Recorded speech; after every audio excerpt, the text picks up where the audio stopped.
Склеиваем коробки и проходим скотчем по местам Обклеиваем соединения. бумагой на ПВА-клей. Вырезаем кирпичики из картона и закругляем углы. Приклеиваем кирпичи, как нам нравится. Швы проходим белой финишной шпаклевкой.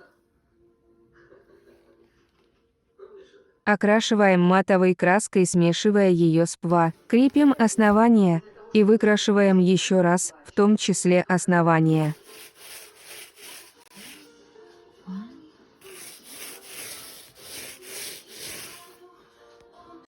Швы дополнительно обработала финишной темной шпатлевкой. Декорируем по своему усмотрению.